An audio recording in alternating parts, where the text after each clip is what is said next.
se flatter d'être jamais compris. Nous mourrons tous inconnus. C'est le mot des femmes et celui des auteurs. Honoré de Balzac, Ferragus, 1834. Les secrets de la princesse de Cadignan, c'est 1839.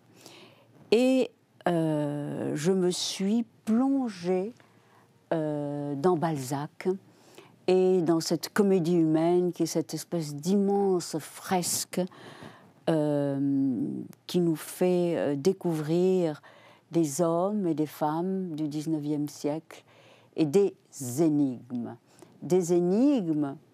que Balzac a su observer et a su décrire et a su analyser avec une méthode qui n'appartenait qu'à lui. Et il a ainsi pu s'approcher de manière la plus juste, la plus précise, la plus inspirée des hommes et des femmes et de leurs mystères. Alors, qui peut se flatter d'être jamais compris?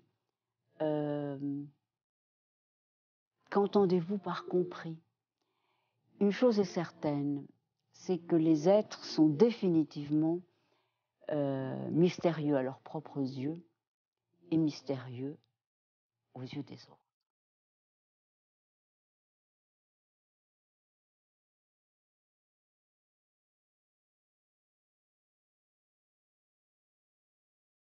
Ariel Dombasle, merci d'avoir accepté notre invitation. Je vais vous présenter très rapidement. Vous êtes né dans le Connecticut, aux États-Unis. Vous avez grandi au Mexique. À 25 ans, vous avez tourné dans Pauline à la plage d'Éric Rohmer. Et vous êtes finalement... on sent que vous n'êtes jamais complètement sorti de cette atmosphère d'amour adolescente, de poésie svelte, de silhouettes sveltes sur la plage. Vous êtes marié depuis 30 ans à Bernard-Henri Lévy, vous êtes sans enfant, c'est peut-être votre unique routine, car sinon vous chantez, vous dansez, vous écrivez et vous venez de mettre au monde votre 6e film, oui. Les secrets de la princesse de Cadignan, femme guerrière, chasseresse, croqueuse d'hommes, puissante, qui finit par aimer pour de vrai. C'est un personnage de Balzac que vous interprétez avec force et on va en parler dans un instant. Mais avant cela, je vous propose un petit questionnaire un peu abrasif. Est-ce que vous êtes prête, Ariel Dombasle? Je m'attends à tout. J'aimerais vous demander, si je vous dis Mexique, quelle couleur apparaît? Alors, le Mexican Pink, ce rose assez extraordinaire qui vient d'ailleurs de la cochenille, c'est un petit insecte d'Amérique latine que l'on broie et ça donne cette espèce d'intense rose que les Indiennes portaient tressée avec leur natte et dans toutes les broderies, cette couleur vibrante qui est le symbole du Mexique. Pour vous. Oui. Si je vous dis fleur, quelle est l'absente de tout bouquet qui vous inspire? Alors l'absente de tout bouquet, je dirais celle qui est présente dans tous les bouquets que j'aime près de moi, puisque j'ai la chance d'incarner une rose. On a donné mon nom à une rose. Et dans quel jardin? Alors, elle est à Bagatelle et elle est un rosier immense de 2 mètres de haut, avec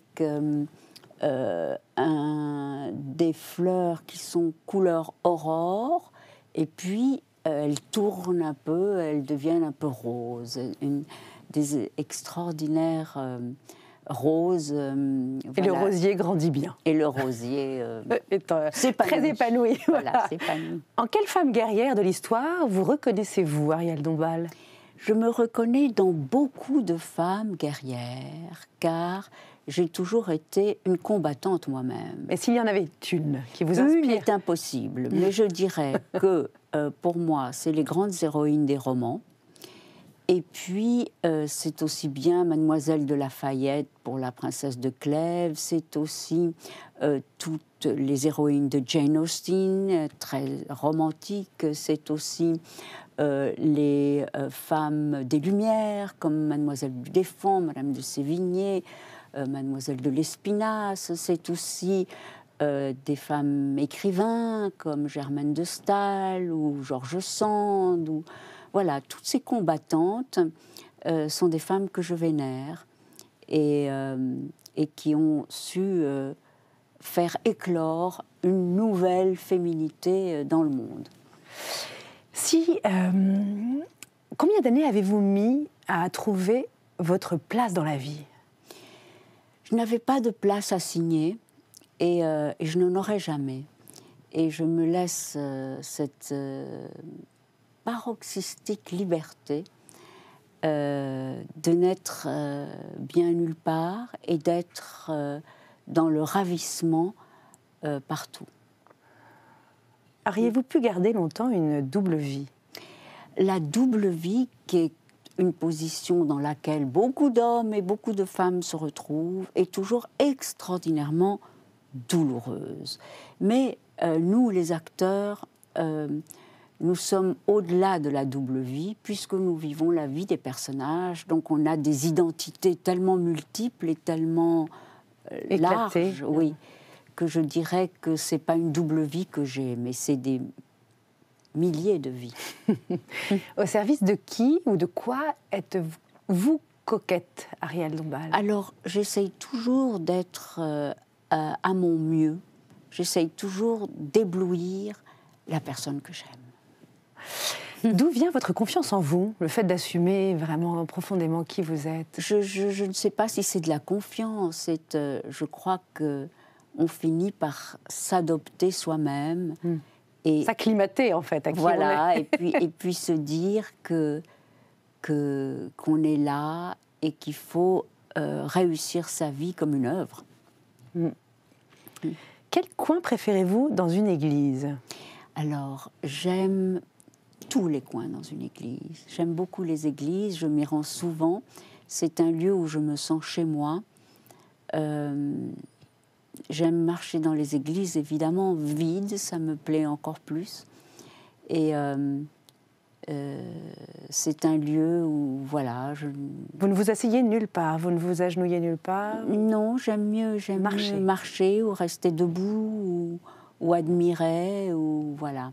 Ou alors, évidemment, communier ou entrer dans toute une ritualité catholique, puisque je suis catholique. Mais ce n'est pas ce que je préfère. J'aime mieux prier en silence et voilà, dans une sorte de conciliabule avec Dieu. Si je vous dis Jésus, d'ailleurs, qu'est-ce qui vous vient comme impression? Le plus grand révolutionnaire de tous les temps, à mes yeux. Aimez-vous les uns les autres reste une phrase indépassable. L'amour humain peut-il encore vous faire perdre pied? Évidemment, il me fait perdre pied tous les jours. Un animal qui vous console, Arielle Dombasle? Tous les animaux, car je suis très, très, très amoureuse des animaux. J'en ai sauvé une quantité considérable. J'habitais dans un pays, le Mexique, où les animaux sont souvent des espèces totalement méprisées.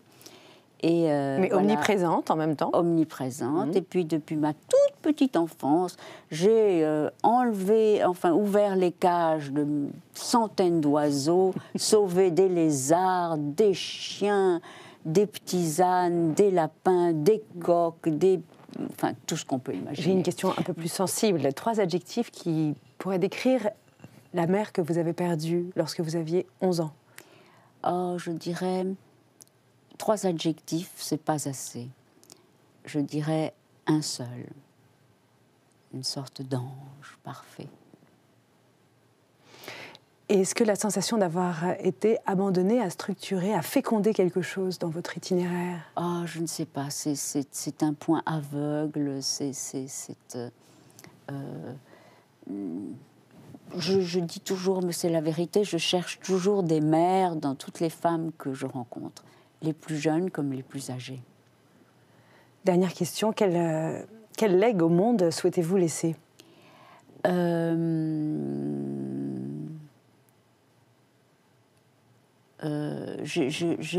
J'espère que je serai arrivée d'une manière ou d'une autre à réparer le monde.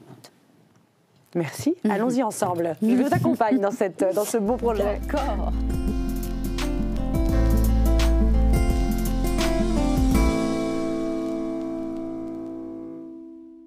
Ariel Dombasle, vous êtes bien installée là. Je me sens comme mon chat. Vous avez confiance dans votre corps, non? Oui, je suis très sportive et c'est vrai qu'en tant qu'enfant, je menais une vie de garçon manqué. J'avais un père qui était très exigeant. Il ne voulait pas d'une petite blondinette tremblotante. Par conséquent, je faisais de la plongée sous-marine à l'âge de 7 ans, du ski nautique à l'âge de 10, du parachute. Je descendais des rivières en body surf, etc. Donc vous aviez un côté casse-cou? Un côté casse-cou où on m'a forcé à l'être et puis je le suis devenue. Et aujourd'hui, vous nagez des heures? Aujourd'hui, dès que je peux, j'adore nager. Je ne me permets pas, hélas, de nager tous les jours. Mais quand je suis en vacances, oui. On sent que dans ce film, votre corps est important. Il est un petit peu engoncé dans des magnifiques robes, et on sent que la partie du costume de Vincent Darré est extrêmement présente. Cet aspect grandiloquent d'une époque, d'un 19e, plein de générosité, de couleurs. C'est très important, très présent, mais on sent que vous arrivez à quand même à déambuler, à marcher, à avancer très bien avec ces tenues. Est-ce que vous pensez que vous appartenez à ce siècle plutôt qu'au nôtre? Eh bien, je dois dire que j'avais surtout... je connaissais peu la condition des femmes dans ce début du 19e siècle. Et ce qui m'a notamment tellement éclairée en lisant Balzac, c'est que je ne m'étais jamais réellement posé la question de ce qu'était la condition des femmes jusqu'à le début du XXe siècle, qui était que leur vie était vouée à l'engendrement et que le mariage n'était pas désiré. N'était pas désiré. Tous les mariages étaient arrangés dans toutes les strates de la société. C'est-à-dire que, comme dit George Sand, les femmes étaient totalement dans l'innocence, elles étaient élevées comme des saintes et mariées comme des pouliches. Et il y a cette idée, quand même, qui est tellement terrifiante pour nous et assez impensable, qui est qu'on appartenait, c'est tellement offensant, à quelqu'un qu'on ne connaissait pas et que l'on n'avait pas choisi. C'est-à-dire que la nuit de noces, c'est toujours quelque chose de tellement effrayant quand on pense que vous alliez connaître votre mari qui vous était imposé. Pour la vie. Pour la vie. Et la condition des femmes était celle-là. Oui, mais vous dites ça, et en même temps, j'aimerais bien qu'on file un peu cette histoire, parce que nous sommes donc précédés par des centaines de générations de femmes dont le mariage a été arrangé. Oui. Donc ça nous imprègne, nous, comme femmes du XXIe siècle. Et dans quelle mesure, dans cette contrainte majeure de la vie, quelque chose a pu surgir d'une liberté intérieure, d'un espace dédié à peut-être la prière, la méditation, la consolation par d'autres moyens, le génie aussi d'une certaine forme de clôture, de secret entretenu, tout ça. Ce sont des femmes qui n'étaient pas heureuses en couple, qui les ont produits. Donc est-ce que vous ne pensez pas que quelque chose de ça est fécond en même temps? C'est-à-dire que les femmes ont conquis tout de même une liberté indispensable, mais elle est tellement, tellement, tellement récente. C'est-à-dire que tout de même, tout nous était interdit. Les hautes études nous étaient interdites, les écoles nous étaient interdites, les académies nous étaient interdites, le droit de vote, n'en parlons pas. Mais la vie intérieure nous était autorisée.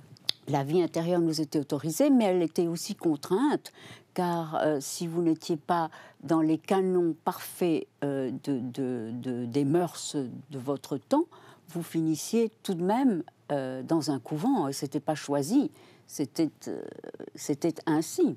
On vous mettait au couvent quand vous ne filiez pas droit. Et je crois que cette conquête du féminin et de s'inscrire dans le monde et dans le social autrement que comme le simple réceptacle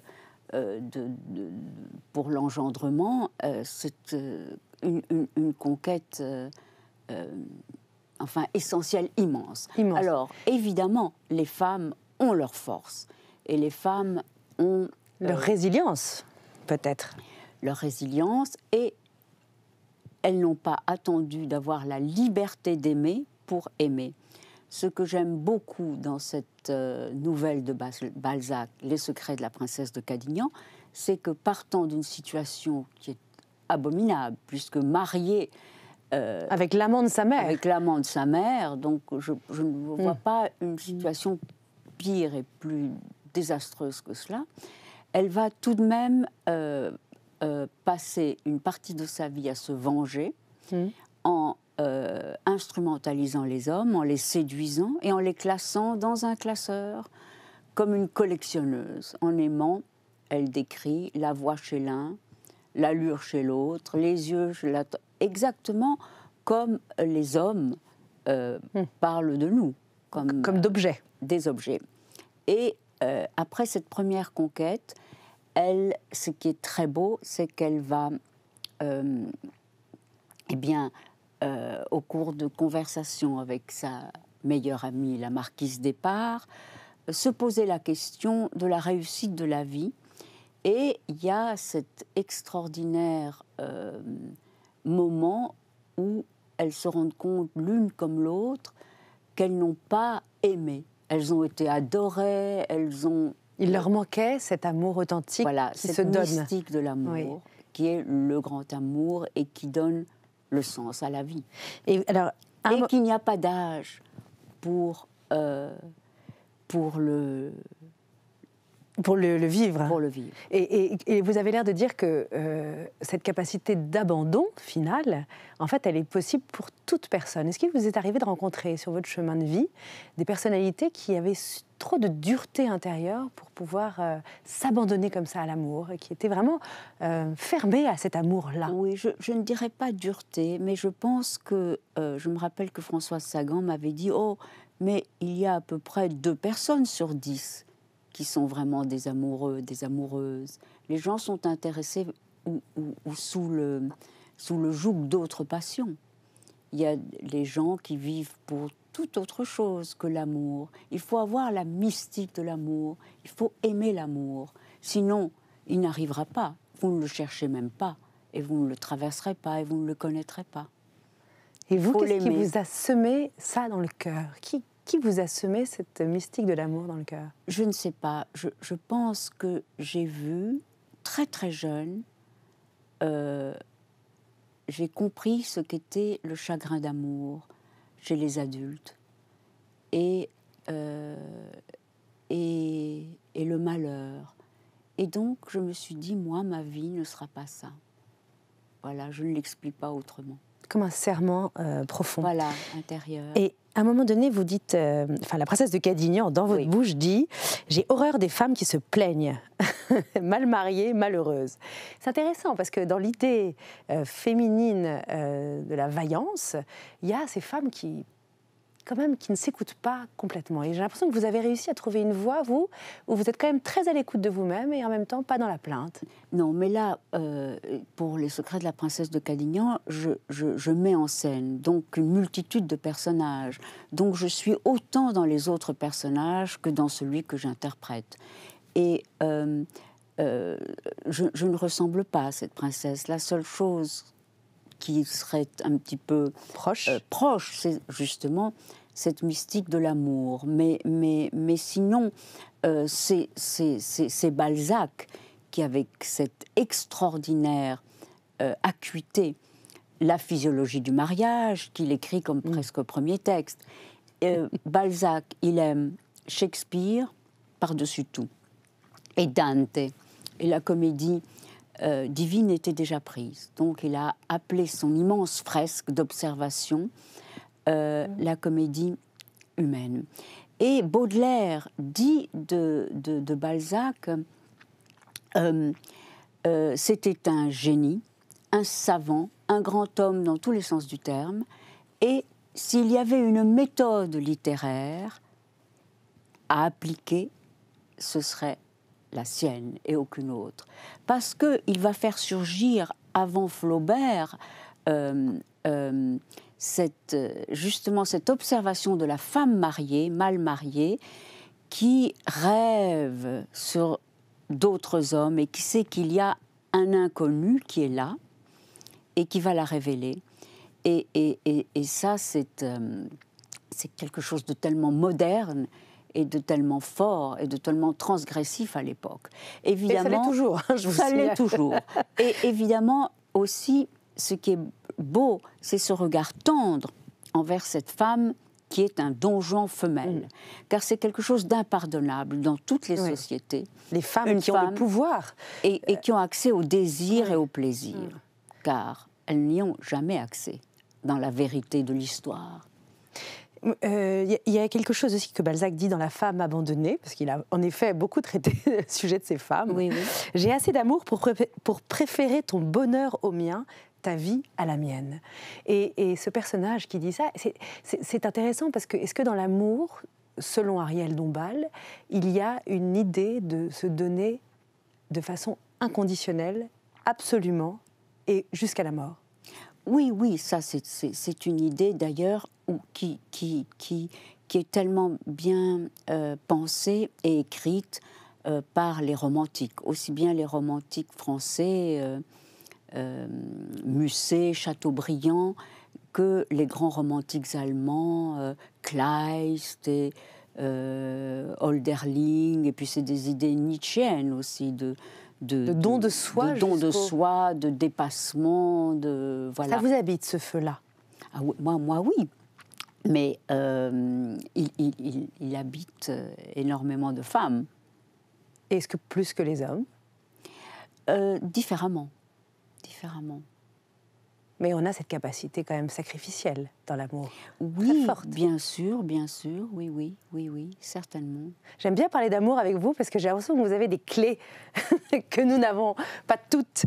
Et Non, au contraire, je suis dans la perpétuelle investigation. Et vous rapportez parfois des infos majeures qui changent votre vie. Eh bien, moi, je pense que Balzac a changé ma vie dans l'observation de toutes ces femmes, de ces très grandes élégantes qui, dans des conditions de vie très cruelles et très dogmatiques et très figées, arrivaient à trouver un épanouissement, une liberté. Et ça, ça me semble... Et dans ce film, vous mettez aussi en scène cette amitié très grande. Voilà. Une amitié sans pouvoir. J'ai l'impression qu'elles n'ont pas de relation d'ascendant l'une sur l'autre. Non. Il y a une relation de confiance entre deux femmes. Oui. Est-ce que vous connaissez ça dans votre vie, Ariel Dombal, une grande amitié, de grandes amitiés équilibrées comme ça? Ah oui, bien sûr. Ce qu'on appelle le nouveau mot à la mode, c'est sororité, mais cette idée de vraiment de grande fraternité, de confiance, d'amour, d'admiration pour une femme qui serait en même temps votre confidente, votre sœur, votre aimée. Eh bien, oui, ça c'est quelque chose que moi-même je ressens et que j'aime. Et sans rivalité? Sans rivalité. La rivalité, elle arrive quand il y a des principes de l'amour. Parce que là, toutes les cartes sont rebattues. Là, plus rien ne marche. C'est-à-dire que quelqu'un que vous estimiez, que vous adoriez, que vous trouviez la créature la plus divine de la Terre, si tout à coup vous sentez qu'elle est en compétition et qu'elle plaît infiniment à l'homme, que vous aimez vous-même. Alors là, les choses se compliquent, évidemment, ça c'est... Mais il n'y a rien de plus douloureux. Oui, absolument. J'ai l'impression que vous, dans votre vie, vous exercez, et c'est comme une sorte d'ascèse, à tenir ferme votre tapis volant. On a l'impression que vous êtes quand même sur un...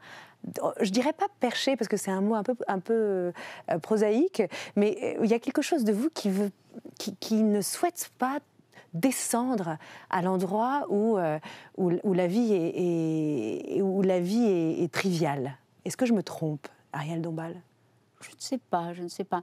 On me dit toujours, ah oui, mais toi, tu es tombée dans la potion magique. Je dis, bon, c'est un petit peu facile, mais bon, peut-être. Par votre optimisme, peut-être. Oui, on dit aussi cette phrase, le pessimisme de l'intelligence, l'optimisme du cœur. Enfin bon, il y a tous ces trucs-là. Je ne saurais pas me définir, et d'ailleurs, non. Vous savez, la seule chose, c'est que nous, les actrices, les artistes, nous avons la possibilité de vivre tellement de vies différentes et paradoxales. Et on a des identités multiples, et moi, c'est ce que j'aime. Et donc, dans La Princesse de Cadignan, que j'encourage tout le monde à aller voir aussi. Dans La Princesse de Cadignan, c'est une merveilleuse illustration de la libération d'une femme et du fait qu'à n'importe quel âge de la vie, à l'aurore du crépuscule, même quand on ne signifie plus rien au nom de la société, parce que les femmes, après 35 ans, on estime qu'elles sont invisibles, déjà. Invisibles. Enfin, maintenant, à l'époque, c'était 35 ans. Maintenant, c'est peut-être 50, 60, voilà. Mais une femme n'est plus... Françoise Giroud disait opérationnelle, ce que je n'aime pas beaucoup comme terme, mais qui est une vérité. On vous classe parmi les invisibles. Eh bien, dans ce roman de Balzac, dans cette nouvelle, qui est le joyau de la couronne, un peu le chef-d'œuvre inconnu dans la comédie humaine, il y a cette nouvelle. Balzac dit c'est la seule nouvelle de toute la comédie humaine qui finisse bien. Il y a un sursaut, en effet, chez cette femme, la princesse de Cadignan, qui est, où elle s'abandonne à l'amour vrai, à la toute fin. Voilà, et elle baisse les armes pour mieux gagner sa guerre. C'est très beau. C'est très beau, et je vous remercie infiniment, Arielle Dombasle. C'est une leçon de vie. Décidément, ce Balzac est d'une modernité ravageuse. Ravageuse. Ravageuse. Merci d'avoir accepté notre invitation. Oui. À bientôt. Oui.